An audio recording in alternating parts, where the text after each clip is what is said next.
Est-ce que vous allez bien? Parce que moi, là, je me sens un peu seul. Après une telle session pleine d'énergie, je me suis dit, oh là là, je vais les récupérer à fond. Heureusement, il y a pas mal de lumière, donc si vous piquez un peu du nez, je m'en voudrais pas trop. Je viens vous parler d'un topic qui me plaît pas mal, c'est la notion d'équipe. Et j'espère vraiment pouvoir vous partager à la fois quelques éléments on va dire, de recherche, ça reste léger, il ne faut pas aller trop loin. À la fois des retours d'expérience de ce que j'ai pu vivre, et à la fin aussi des choses pratico-pratiques que vous pourriez ramener avec vous. Et comme j'ai un petit passif avec Agile Touraine, je tenais d'abord, et pas à la fin, j'essaie de me démarquer un peu de l'orateur précédent, remercier l'ensemble des sponsors qui permettent ce genre d'événement. Et donc un grand merci à eux, et je tiens particulièrement à ce qu'on les applaudisse tous maintenant.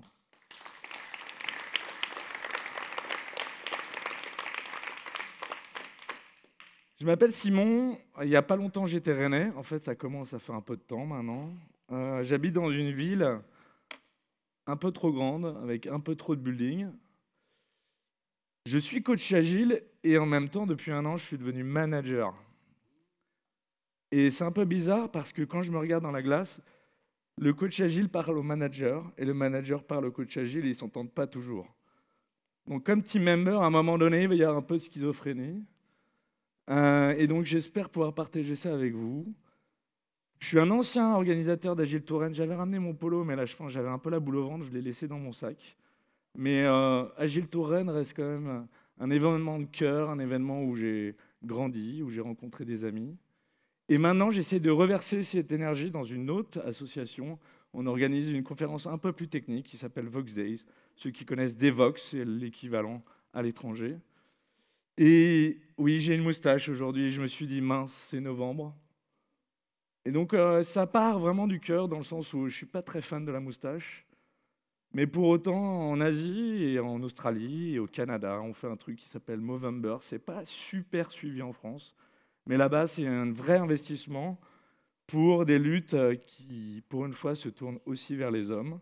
Et c'est important pour moi. Je suis un idéaliste pragmatique. Ça veut dire quoi? Ça veut dire que j'ai souvent tort et je suis content d'en prendre conscience. Je tenais à remercier l'organisation aujourd'hui de m'avoir permis une expérience. C'est de perdre 35 degrés en à peu près 12 heures de vol. C'est-à-dire que c'était ma vision de dimanche dernier à Phuket. Et c'était pas mal. Et je me suis dit, waouh, je pars en France, je regarde la météo. Et là, je vois -1 à Paris. J'ai fait. Et donc, je suis parti, j'ai pris ma grosse doudoune que je n'avais pas mise depuis un an. Et me voilà avec vous aujourd'hui. Je dois l'admettre, quand je suis arrivé à Singapour, ma plus grosse problématique, ça a été de me faire comprendre. J'étais un vrai Français qui essayait de parler anglais. 2 ans et demi plus tard, je m'aperçois, et j'ai eu l'expérience cette semaine, de devoir parler avec des agilistes français et de mettre un mot en anglais à peu près tous les 3 mots. Et les gens me regardent des fois comme ça, et je me dis, ouf. Donc, mes excuses, si à un moment donné, il y a des mots en anglais, si vous ne les comprenez pas, je demanderai peut-être à Aurélien de venir traduire, parce qu'il parle mieux français qu'anglais. C'est cadeau.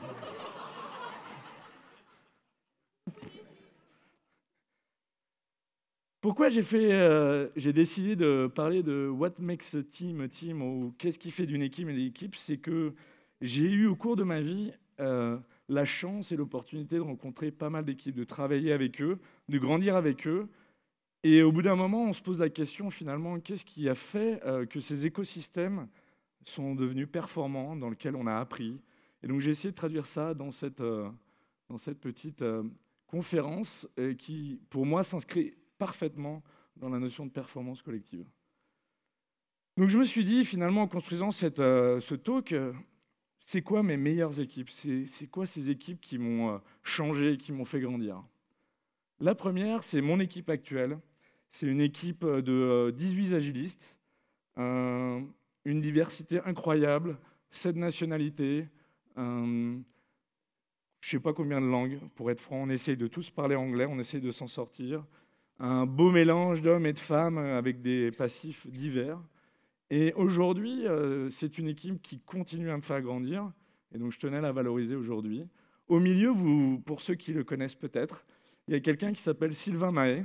Et Sylvain Mahé, c'est un pur breton qui était dans l'organisation Agile Touraine il y a quelques années et qui m'a fait venir à Singapour pour donner des connexions. Les Bretons sont partout. La deuxième équipe, c'est mon équipe à Vox Days. Vox Days, c'est un événement un peu équivalent d'Agile Touraine. On a fait, il y avait 500 personnes sur 2 jours l'année dernière dans un endroit qui, pour ceux qui connaissent un petit peu Singapour, s'appelle le Marina Bay Sands. Donc c'est l'espèce de petit bateau, un peu la tour Eiffel de Singapour, que vous avez pu voir peut-être au début sur la présentation de Singapour. C'est aussi une très belle équipe. Pourquoi? Parce qu'il y a des Français, il y a des Indiens, il y a des Malais, il y a des gens qui viennent avec une énergie incroyable. Et même si on a tous des cultures différentes, on arrive à construire quelque chose d'assez extraordinaire. Une autre équipe pour moi, et à l'époque on mangeait très bien, comme vous le constaterez, c'est une équipe, c'est ma première équipe quand je suis arrivé à Rennes. C'est une équipe qui était assez improbable puisqu'on l'a montée à Rennes. Johan est dans la salle peut-être, je ne sais pas s'il est là. Qui était constituée de plusieurs nationalités, des Indiens qu'on avait fait venir travailler à Rennes, des Libanais, des Américains et quelques Français. Et en quelques semaines, quelques mois, on a réussi à vraiment, au-delà des cultures individuelles, créer une vraie culture d'équipe qui a été un vrai succès. On a pu mettre en place des très très belles choses. Et donc aujourd'hui, ça reste une de mes très très belles références en termes d'équipe. À l'époque, je commençais mes petites armes d'agiliste. Je m'essayais au rôle de Scrum Master. Et se confronter à des Indiens et se dire oui, comment on valide les choses ensemble? Quand tu me dis oui, est-ce que c'est vraiment oui? Et finalement, est-ce qu'on va réussir à livrer? Parce que moi, je me suis engagé. Et ben, ça a été des vrais débats, des vraies discussions. Et finalement, Jaya, là, qui est celui qui est au milieu, qui était un Indien qui avait vécu aux États-Unis, il a été un vrai pont culturel qui nous a permis de créer une culture commune. J'y reviendrai, c'est quelque chose d'extrêmement important. Au-delà des cultures individuelles, comment on crée une culture d'équipe? J'ai eu la chance et l'opportunité pendant 3 ans de faire partie d'une troupe d'improvisation théâtrale. Est-ce qu'il y en a dans la salle qui font de l'impro? Ouais, je vois un bras levé là-bas, c'est super. Donc l'improvisation, je vous invite à vraiment vous rapprocher de ces communautés-là. C'est des vrais agilistes. En 3 minutes, vous devez construire une histoire qui a du sens. Les gens qui viennent dans la salle sont assez directs, c'est-à-dire qu'on le sent très vite quand c'est mauvais. Et vous devez jamais refuser la proposition de l'autre. Donc le oui mais que certains pratiquent en impro, ça ne marche pas. Il y a une proposition qui est faite par quelqu'un, vous devez la prendre et en quelque sorte incrémenter dessus.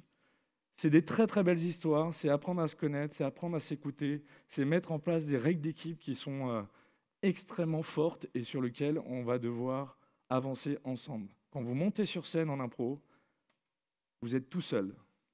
Si vous considérez que vous devez rester tout seul, vous n'avancez pas. Si vous vous reposez sur l'équipe, vous avancez.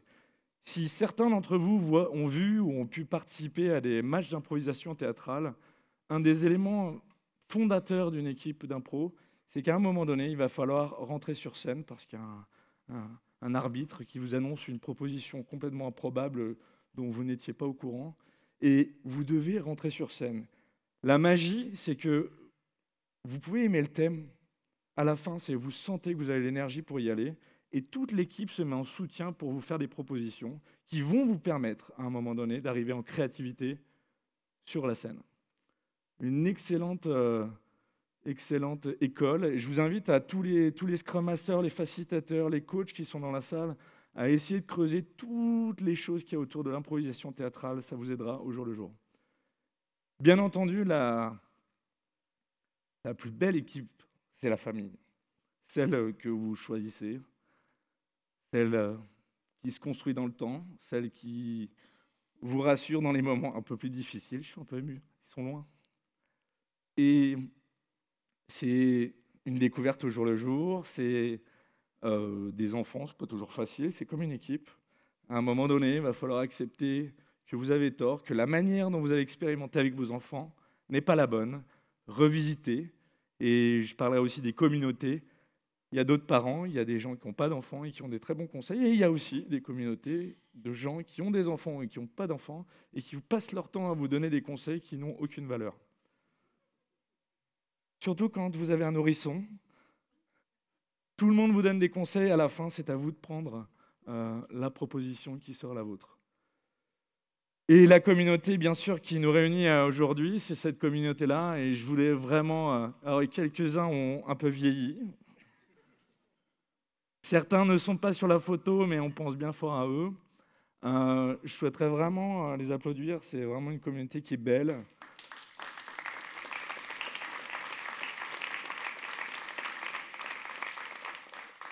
Ils se cachent avec leur petit t-shirt bleu, mais c'est un investissement colossal d'une année sur lequel on n'est jamais très sûr de la qualité qu'il va y avoir au bout.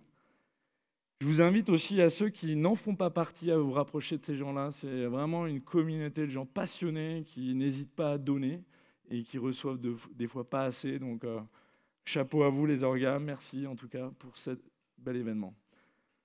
Maintenant, je me suis dit, voilà, j'ai listé et j'en oublie. J'ai croisé tellement de gens depuis hier qui me font du bien. Certains ne sont pas sur ces photos, mais vous êtes là. Et donc, je me suis posé sur ces quelques équipes, quelles sont les caractéristiques communes qui font que ces équipes ont été un peu extraordinaires. Et j'ai listé un certain nombre de choses, et il y a beaucoup d'agilistes dans la salle, donc il y a des choses qui vont être tout à fait normales. Mais la vision, la taille de ces équipes, la diversité, l'auto-organisation, les rôles et interactions, la durée aussi est un paramètre très très important, les règles d'équipe, les compétences, vous savez lire, donc je vous laisse finir.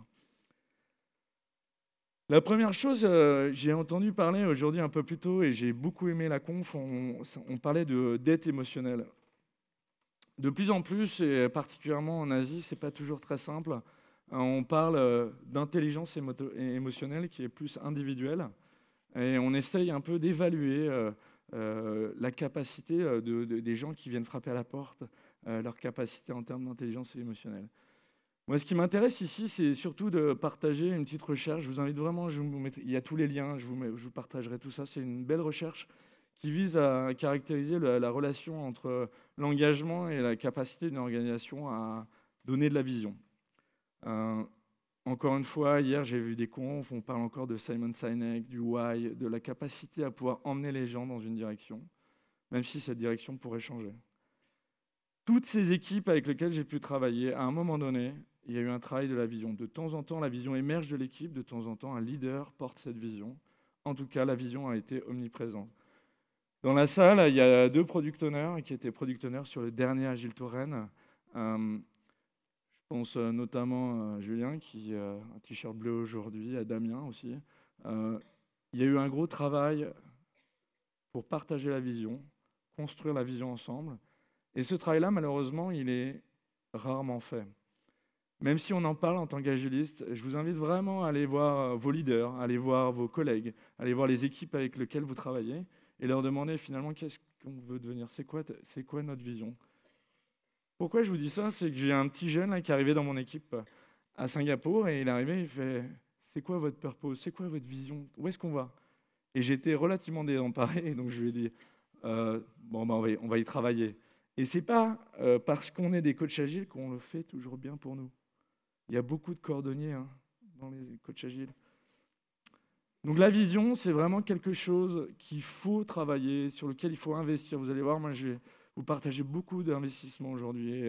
Ça peut se challenger en termes de prix, mais la réalité, c'est que tout ce que vous pourrez faire en amont vous servira en aval. La deuxième chose qui est critique, et je ne sais pas quelle est la taille de vos équipes à chacun, mais j'ai rencontré des anciens collègues de Nantes il n'y a pas longtemps, et je le vois là, il se reconnaîtra. Les tailles d'équipe ont un impact énorme sur la collaboration. Si votre équipe est trop petite ou votre équipe est trop grosse, ça impactera la capacité de cette équipe d'incrémenter, de grandir. Alors, j'ai retrouvé la petite phrase d'Amazon là, sur les pizza team. Est-ce qu'il y en a qui utilisent la notion de pizza team? En fait, bien attention, les pizzas américaines sont un peu différentes des pizzas italiennes. Donc ça permet les choses. Donc Dunbar, qui est souvent un une des références quand on parle de taille d'équipe, permet vraiment de lire votre organisation de manière un peu différente. Quelle est la taille de votre équipe? Quelle est la taille de votre département? À partir de quand vous n'allez plus connaître les gens? Et cette taille-là, elle va jouer énormément sur la capacité de votre équipe à être motivée, engagée et à pouvoir délivrer à la fin un produit de qualité. Maintenant, je voudrais vous parler de diversité. La diversité, ce n'est pas forcément que le nombre d'hommes et de femmes. Et beaucoup de personnes parlent de diversité. La diversité, c'est vraiment la capacité d'une organisation à pouvoir accueillir. Alors, je parlais d'inclusion un tout petit peu après, mais le fait d'avoir une équipe diverse, au début, peut créer plus de problèmes qu'autre chose. La divergence des points de vue, on en a parlé un peu plus tôt aussi dans une conf, peut permettre des belles choses à terme, mais sur du court terme, peut poser des problèmes. Qui considère dans cette salle que son équipe est diverse? Il y en a quelques-uns quand même. Est-ce qu'un ou deux peut crier pour me dire pourquoi votre équipe est diverse? Multinationalité? Multicompétences? Différence d'âge? Tout à fait. Expérience? Exactement. Donc moi, juste pour vous donner une idée, dans mon équipe à Singapour, l'âge va de 24 ans à 45 ans. J'ai donc 7 nationalités, comme j'ai dit tout à l'heure. J'ai des gens qui viennent du coaching personnel, des gens qui viennent du design d'organisation, des gens qui ont un passif, tous ne codent plus, mais ont un énorme passif technologique. Et aujourd'hui, c'est par cette diversité qu'on arrive à avoir vraiment une relation entre nous et avec nos clients qui est riche. Mais encore une fois, la diversité au début, c'est aussi pas forcément arriver à se comprendre. Et donc il y a un investissement à mettre en place au début pour permettre cette communication. J'avance. L'auto-organisation, alors moi j'aime beaucoup. Est-ce qu'il y en a qui ont un peu suivi les vidéos de Reinventing the Organization? Non? Ouais, normalement, ça parle pas mal. J'ai beaucoup aimé, et si vous avez l'occasion d'aller regarder les vidéos qu'il a pu faire autour de servant leadership et organisation, capacité à s'auto-organiser et la notion de self-management versus self-organization. Je vous invite vraiment à regarder qu'est-ce qui crée le cadre de l'auto-organisation. On ne peut pas, et il y a beaucoup d'organisations qui espèrent que les gens vont s'auto-organiser et ça va être chouette et ça va bien se passer. Dans mon organisation, pendant un an, j'ai un peu facilité cette équipe. Ça ne marchait pas très bien. On était peut-être un peu trop gros. Au final, toute l'équipe disait on va s'auto-organiser. On va s'auto-organiser, ça va être super. Il y a peut-être des gens dans la salle pour qui l'auto-organisation est quelque chose qui émerge naturellement. Pour ma part, en tout cas après un an et demi, où j'ai pris un rôle un peu plus de management, j'ai le sentiment que l'auto-organisation ne peut se mettre en place que si on s'intéresse au cadre. Donc certains parlent de host leadership. C'est la capacité à créer un cadre dans lequel l'auto-organisation va pouvoir se mettre en place. Posez-vous la question, est-ce que ce cadre est clair? Si vous voulez de l'auto-organisation, créez les limites de ce cadre. Rôle et interaction. Nombre d'organisations n'ont pas de rôle très clair. On définit des rôles sur le papier, des fiches de poste, et au final, on ne caractérise pas les interactions. Je vous proposerai tout à l'heure des petits outils de facilitation qui permettent certainement de caractériser tout cela.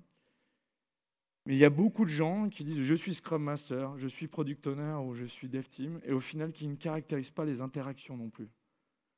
Qui aujourd'hui, dans cette salle, passe du temps à clarifier les interactions entre les différentes personnes de son équipe? Sa relation avec son management, sa relation avec ses clients. C'est quelque chose qu'il faut absolument mettre en place si on veut avoir une bonne collaboration.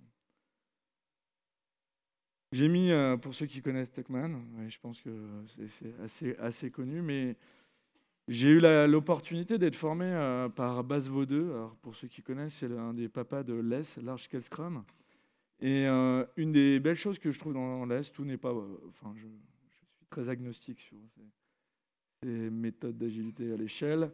Il y a une chose que j'aime beaucoup, c'est ce qu'on appelle les long live teams, donc des équipes qui sont là sur la durée. J'ai eu une très belle discussion hier avec un autre orateur à propos de cela, mais pour moi aujourd'hui, il y a beaucoup d'équipes qu'on ajoute, qu'on retire. Vous savez, l'homme as a resource, le resource management, les human resources. Et donc, je crois beaucoup qu'il faut laisser les équipes dans la durée, il faut leur faire passer la phase de storming. Nombre d'équipes sortent, n'arrivent pas à avoir la valeur de la collaboration. Pourquoi? Parce qu'ils restent à l'état de storming. Regardez autour de vous, dans les équipes dans lesquelles vous avez évolué. Il y a des gens, ils sont prêts déjà à lancer des...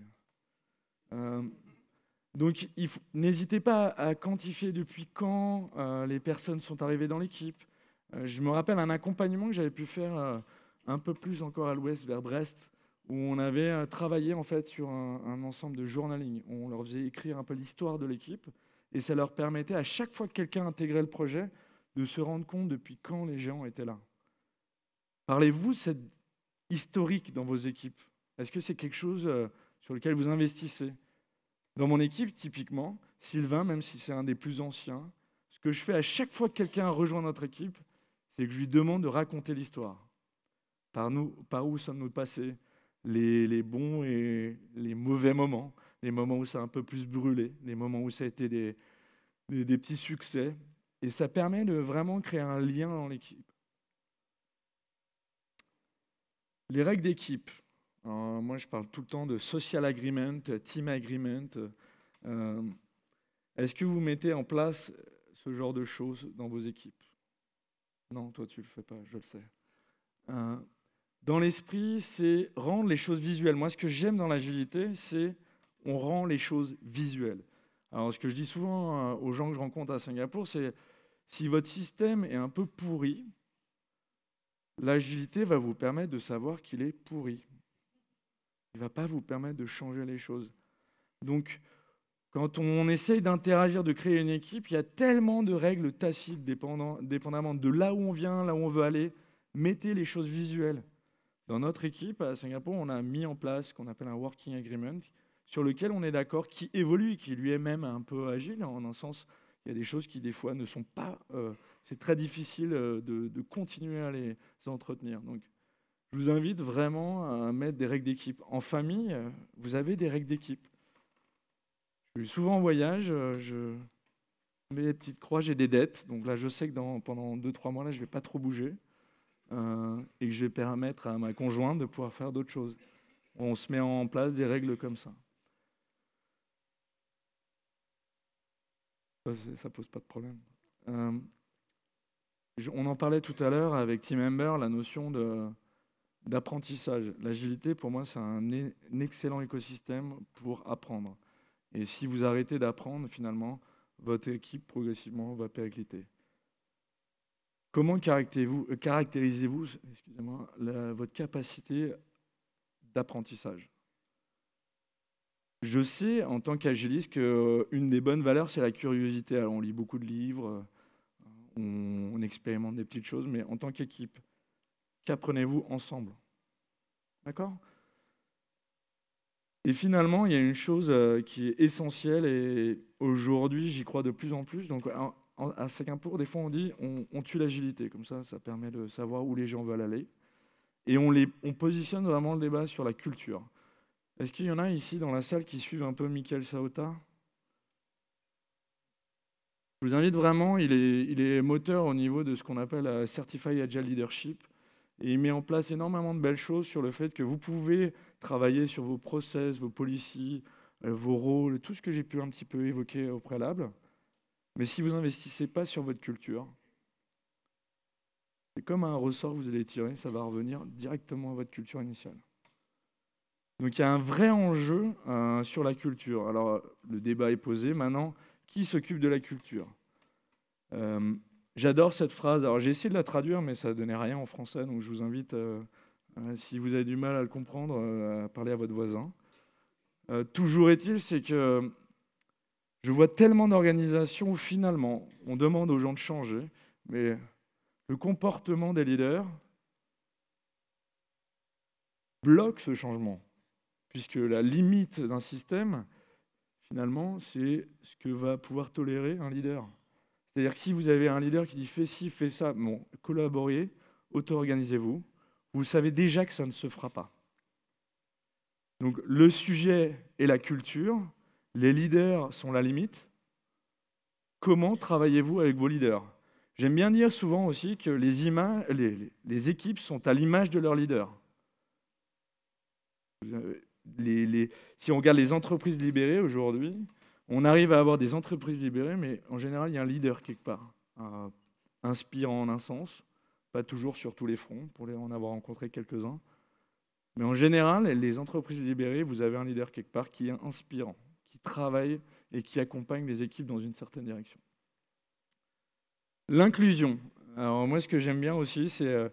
Émilie était là ce matin, faisait une keynote, on s'est vu il y a quelques mois et on parlait un peu de ajouter, retirer un membre de l'équipe, quel est l'impact sur une équipe. Et elle m'a dit, bon, bah, en fait, Simon, c'est simple, hein. Si tu ajoutes ou tu retires quelqu'un d'une équipe, c'est plus la même équipe. Donc c'est comme si vous repartiez au début. Combien de membres de vos équipes tournent? Combien de temps avez-vous été stable en tant qu'équipe? C'est des questions vraiment à vous poser. J'essaie d'avancer pour créer un peu de rythme parce que juste après Team Member, je vois que les gens se rabaissent.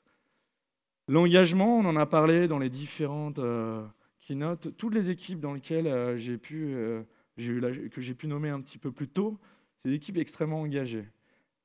Au regard des environnements un peu plus professionnels, en effet, il y a un paquet d'équipes désengagées, en tout cas de membres d'équipe, pour ne pas utiliser Team Member, et qui sont désengagés. Aujourd'hui, ça laisse quand même un super potentiel. Alors, la question que pose Isaac Getz, il était là il n'y a pas longtemps, donc je ne vais pas trop le rephraser, mais c'est pourquoi ces gens-là qui arrivent avec un niveau d'engagement extrêmement fort, au bout d'un moment, ne le sont plus. Dans toutes les équipes sur lesquelles que je vous ai présenté un peu plus tôt, c'est des équipes qui étaient extrêmement engagées. Je vous assure, faire un Agile Tour, la dernière semaine, c'est extrêmement intense. Et je peux vous assurer d'une dernière chose, c'est que le moment ultime dans un Agile Tour, vous savez ce que c'est? Est-ce que vous savez? C'est la bière de la fin. C'est le moment où vous avez les sourires, les gens partent, ça s'est bien passé, et vous pouvez enfin faire un pas de côté, accepter d'être fatigué. Je ne sais pas si vous avez vu la tête de Julien, mais je ne sais pas s'il est dans la salle. Il est un peu usé, le garçon. Donc maintenant, la question que je me pose, c'est ok, j'ai fait un peu de théorie et je vous assure, j'ai coupé plein de trucs parce que je me suis dit ça ne tiendrait pas. Et je me suis dit, je vais essayer de donner, parce que j'ai un petit côté facilitateur, donner des petits éléments qui vous permettraient potentiellement de travailler dans cette direction. Alors une des phrases qui vient de mon mentor, c'est 70% du succès de n'importe quoi, ça vient de la préparation. Est-ce que vous êtes d'accord avec ça? Bah oui, ça ne m'étonne pas. À partir de là, j'ai envie de dire, le premier élément qui permet d'avoir une équipe, c'est le recrutement. Il y a quand même pas mal de petites choses à faire d'un point de vue recrutement. J'ai discuté avec certains d'entre vous et je vais essayer de vous partager des choses qu'on a mis en place, qui n'étaient pas là au début à Singapour, et on a mis en place. L'équipe participe à l'ensemble du recrutement. Nos responsables RH détectent un certain nombre de personnes, mais dès le départ, l'équipe va suivre ce recrutement. Et ça veut dire quoi? Ça veut dire que l'équipe a l'ownership, mais ce n'est pas le manager. S'il y a un membre de l'équipe décide que la personne qu'on a pu faire passer dans nos process de recrutement ne correspond pas, pour des raisons de savoir-être ou de savoir-faire, à nos valeurs, à nos expertises, on peut arrêter le process. Donc, qu'est-ce qu'on fait? C'est que le premier entretien qu'on fait, nous, c'est un entretien sur les valeurs en binôme. On fait venir des gens, en fait, peu importe le niveau d'expérience. Le premier contact qu'ils vont avoir dans l'entreprise, c'est 2 personnes de l'équipe qui accueillent la personne, avec lequel on va discuter. Et les indicateurs, bon, on vérifie un petit peu que la base est là, mais au final, on va vraiment venir valider une chose, c'est l'alignement avec nos valeurs. Et donc, on utilise un truc qui s'appelle l'indicateur aéroport. Bon, pour ceux qui ne connaissent pas, c'est imaginez-vous Vous devez voyager, votre avion est annulé, c'est arrivé à certains qui rentraient hier à Lyon. Et vous vous retrouvez avec une personne, et cette personne-là, au bout de quelques discussions, vous avez envie d'en savoir plus. C'est de vous dire, est-ce que je passerai 3 heures avec cette personne? Est-ce que j'aurais envie de construire quelque chose avec cette personne? Et donc c'est un indicateur qu'on demande à chacun des collaborateurs, quand ils passent l'interview, ils doivent nous dire à la fin, est-ce que ton indicateur aéroport, il est bon? S'il n'est pas bon, en général, le process va s'arrêter. Pourquoi? Parce que c'est des gens qui ont pu développer notre curiosité, qui ont pu s'aligner avec nos valeurs, et on a envie de continuer la discussion. Et ça, c'est quelque chose d'extrêmement important dans notre process de recrutement. Une des choses sur lesquelles moi je ne tergiverse plus, c'est-à-dire que je considère, et je pense que vous serez assez aligné avec moi, que le savoir-faire, ça s'apprend. Le savoir-être, c'est un tout petit peu plus compliqué. Je ne vais pas dévoiler trop, en tant que manager, j'ai quelque chose qui me turlupine en ce moment et qui a certainement un peu pollué la préparation de cette conférence. C'est que j'ai quelqu'un aujourd'hui sur lequel j'ai un peu compromis sur mes process de recrutement. On peut toujours s'améliorer. Et aujourd'hui, je me retrouve dans une situation où il y a un désalignement avec les valeurs. Et c'est une énorme dette. Le mec a vraiment un beau savoir-faire. Et là, je suis en décalage sur le savoir-être. Et donc, on va devoir prendre des décisions. Et c'est très, très dur de le faire après. C'est une dette. Maintenant, je vous ai parlé de la partie liée au recrutement. Je vais vous parler de l'inception. Est-ce qu'il y en a dans la salle et qui, aujourd'hui, font des inceptions? Ça vous parle, la notion d'inception? Pas le film, hein? Il y en a? Hein? Inception, le début d'un projet. Alors, des fois, avant, ça s'appelait la phase exploratoire ou le sprint zéro. L'inception, c'est un tout petit peu différent, mais en tout cas, c'est l'idée de préparer la journée. Si vous voulez des références, ça a été très très bien documenté par quelqu'un qui s'appelle Martin Fowler. J'espère qu'il y en a dans la salle qui connaissent Martin Fowler. Et c'est quand même, pour les craftsman en général, c'est quelque chose qui parle. Toujours est-il, moi j'appelle ça la cocotte minute. C'est-à-dire que je vais mettre toutes les personnes qui finalement ont un rapport avec le produit, avec le projet, dans une cocotte minute sur une durée limitée, 3 à 5 jours, et sur lequel on va énormément travailler ensemble. Et à la fin, il y a un alignement qui s'opère, et on arrive à vraiment partir ensemble. Donc on parle de rendre technologique, fonctionnelle et méthodologique. C'est tous les parties prenantes. Donc quelles sont les différentes activités? Je vais les passer un peu en revue, mais dans l'esprit, il y a un certain nombre d'activités. Ce qu'il faut savoir, c'est qu'on ne se lance pas dans une inception sans ce que j'appelle une pré-inception. C'est la préparation de l'inception, dans laquelle on va venir valider un certain nombre de choses de telle manière à ne pas exposer des risques si on n'est pas prêt. Qui a le sentiment dans cette salle de s'être déjà lancé dans un projet ou dans un produit sans être prêt? Bon, c'est bien, on est tous alignés. Donc, l'objectif vraiment de l'inception, ça va être tout simplement, je vous ai mis des photos pour le coup de posters qu'on utilise. Alors désolé, ce sera en anglais. Je n'ai pas pu les traduire pendant la nuit. Vous allez construire les règles d'équipe. Vous allez caractériser la vision. Moi, j'adore, en tant que coach, c'est aller voir les développeurs et leur dire, mais au fait, c'est qui tes utilisateurs? Tu peux me pitcher ton produit?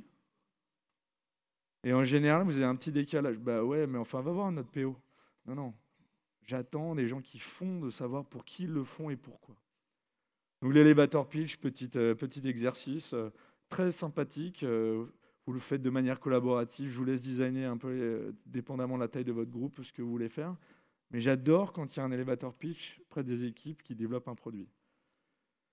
Un atelier que Aurélien a documenté, mais qui est basé sur du solution focus et qui permet vraiment de s'aligner sur la vision, sur les next steps, sur qu'est-ce qu'on veut faire en premier, et qui est extrêmement puissant, basé sur une allégorie assez sympathique. Vous pouvez faire aussi avec un bateau, un speedboat pour ceux qui utilisent. Mais l'objectif, c'est de s'aligner sur la vision, de aussi venir caractériser là où on en est et qu'est-ce qu'on pourrait faire dans les premiers temps. Je n'irai pas beaucoup plus loin. Aurélien est là, vous venez le voir après, il vous expliquera. Cadeau. Les trade-off sliders. Nombre de projets, de produits dans lesquels j'ai été à la fois en tant que développeur, Scrum Master, Product Owner, où finalement, je n'avais aucune capacité d'expliquer où je pourrais trouver de l'agilité. Cette toute petite matrice là que vous voyez là, où on vient dire qu'est-ce qui est le plus négociable, le moins négociable, pour info, c'est quelque chose qui vient vraiment du PMI, donc c'est gestion de projet traditionnelle. Et au final, vous allez dire entre le périmètre, la timeline et les coûts, parce que bien entendu, comme chacun sait dans cette salle, la qualité n'est pas négociable en agile. Pensez à votre réaction en tant qu'utilisateur quand vous téléchargez une application qui crache tout le temps. Si vous la désinstallez, ça veut dire que la qualité n'était pas toujours là, que ce soit en termes d'interface utilisateur ou en termes de qualité logicielle. Donc, vous arrivez et vous dites, voilà, il y a 3 colonnes, il peut y avoir qu'un tic. Donc, vous sortez de la salle, vous laissez les décideurs aller dans cette direction. Et quand vous revenez, bien sûr, tout est fixe. C'est le principe d'un projet.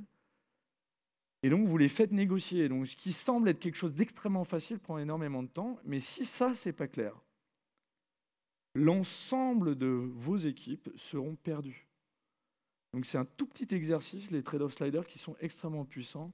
Là, c'est une autre version visuelle. Et donc, ça doit être clair. Ça peut être fait avec les équipes. Si c'est un peu trop stratégique, faites-le avec vos décideurs. Cela doit être clair.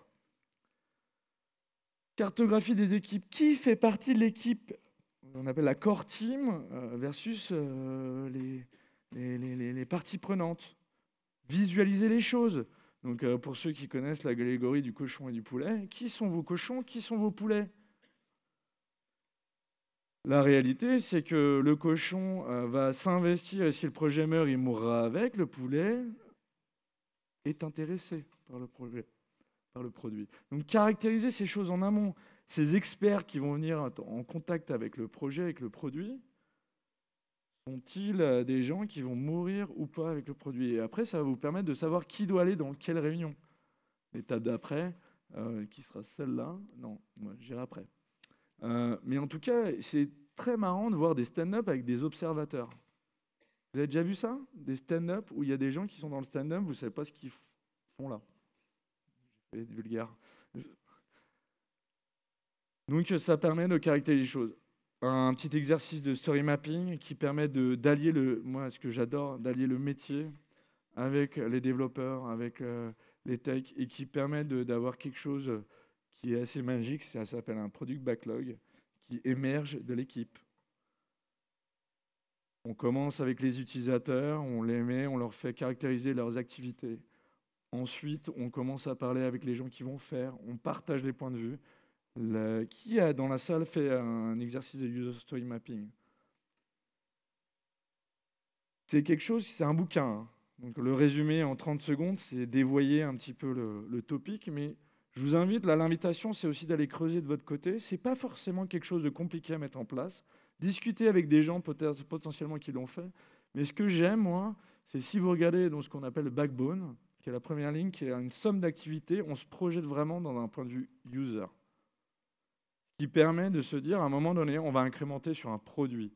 Si on se limite à la première activité et qu'on n'a plus de budget, on a fait un magnifique login, alors l'onboarding, ça ne marche pas, et on n'a plus de budget. Et ce genre d'activités vous permettront de toucher du doigt ce qu'on appelle l'agilité. Dans la partie inception, on va parler risk, assumption, issue et dependencies. On va les visualiser, on va s'en parler. Et s'il y a vraiment des risques trop gros, on va peut-être décider de s'arrêter. J'aime, et j'ai eu ça une fois, un projet qui s'est arrêté à la fin de l'inception. Trop de dépendance, trop de risques, pas assez de budget. On s'est arrêté. On va faire, et c'est ce que je voulais évoquer un peu plus tôt, on va clarifier quelle est la cadence. Est-ce qu'on va utiliser un Scrum, un Kanban, est-ce qu'on va faire de l'XP? En tout cas, on va caractériser quelles sont nos réunions, quelles sont nos interactions, à quelle fréquence, qui sera là, et on va le visualiser. Ça, c'est pour la partie inception. L'inception, c'est quelque chose que vous pouvez faire en 3 jours. Ne me dites pas, Simon, c'était top, on a fait une inception en 2 heures. C'est un investissement, Ça ne se fait pas en 2 heures. C'est comme tous les exercices de collective intelligence. Ça ne marche pas. Ensuite, bien entendu, alors ce matin, Émilie parlait de sécurité psychologique, donc je l'ai rajouté. Moi, j'ai beaucoup de mal. J'utilise vraiment la psychological safety. Donc ça, c'est mon téléphone qui me dit tu parles trop. Dans l'esprit, la psychological safety, c'est vraiment quelque chose sur lequel il faut investir pour permettre, et ça a été évoqué un peu plus tôt, aux gens de s'exprimer et d'être eux-mêmes. Pour ceux qui s'intéressent, il y a le Modern Agile qui met vraiment en exergue ça. Oh là là, je parle un métier anglais. Qui met vraiment en valeur ça et qui parle de Make Safety Prerequisite. N'oubliez pas que les rétrospectives, c'est un environnement safe. Quand vous avez des gens, safe, c'est pas S majuscule, A majuscule, F majuscule et petit e. C'est vraiment, on protège l'espace. Et on va permettre aux gens de dire les choses. Nombre de rétrospectives où vous avez des collaborateurs qui ne s'expriment pas. Je pense que dans la salle, il y aura un certain nombre d'entre vous qui vont pouvoir le monter. Les core protocols vous aideront à check-in, check-out, pour ceux à qui ça parle, savoir un peu dans quel état d'esprit vous venez et comment on va pouvoir en parler, être vous-même. C'est des toutes petites pratiques qui vous permettront de mettre en place progressivement ce qu'on appelle la psychological safety. Travailler sur la vulnérabilité, alors moi c'est un exercice pas forcément simple à faire, mais c'est un vrai cadeau. J'ai eu la chance de pouvoir participer à un travail avec toute mon équipe de lead à Singapour. Vous amenez un masque comme ça, et vous parlez de vous avec le masque comme ça devant vous. Bonjour, moi c'est Simon, je suis coach agile, manager. J'essaie d'être curieux avec les communautés. Et si vous saviez derrière le masque, il y a un mec, il est pétrifié, il a la chair de poule. Il sait pas, il a vu 2-3 s'endormir dans la salle et il flippe qu'il n'y ait pas de valeur à la fin. On va parler de vulnérabilité. Avec la vulnérabilité, vous allez pouvoir aborder beaucoup plus de choses en équipe. C'est un exercice qui est extrêmement violent. Je l'ai fait avec mes équipes. Il y a eu des pleurs, il y a eu des choses, mais derrière, on était une vraie équipe. Investir sur l'amélioration continue, j'ai décidé de le laisser comme ça. Je me suis dit, les gens ici connaissent, mais investissez et caractérisez, rendez les choses visuelles, et ça vous permettra de vraiment continuer votre chemin. Célébrer. J'ai beaucoup aimé Team Member, la démo, ça doit être la célébration. N'oubliez pas ça, c'est des choses qu'on oublie. Célébrer aussi, et c'est plus management 3.0, célébrer l'apprentissage, les petits échecs qui nous permettent d'avancer. Et donc je vais vous laisser moi sur deux petites choses qui pour moi caractérisent vraiment des équipes. C'est, on a parlé un peu plus tôt de 1 plus 1, supérieur à 2, la somme des cerveaux qui permettent d'aller plus loin. Si aujourd'hui je suis là, c'est grâce en partie à tous ces gens-là. Alors il y en a qui ne vont pas aimer les photos. C'est aussi un petit cadeau. C'est célébrer les gens qui vous ont permis de grandir. Et je trouvais que il n'y avait rien de mieux que de finir là-dessus à Rennes, avant de gentiment reprendre mon gros coucou demain soir, en espérant que vous ayez passé un excellent événement. Et je vous dis à très bientôt. Voilà.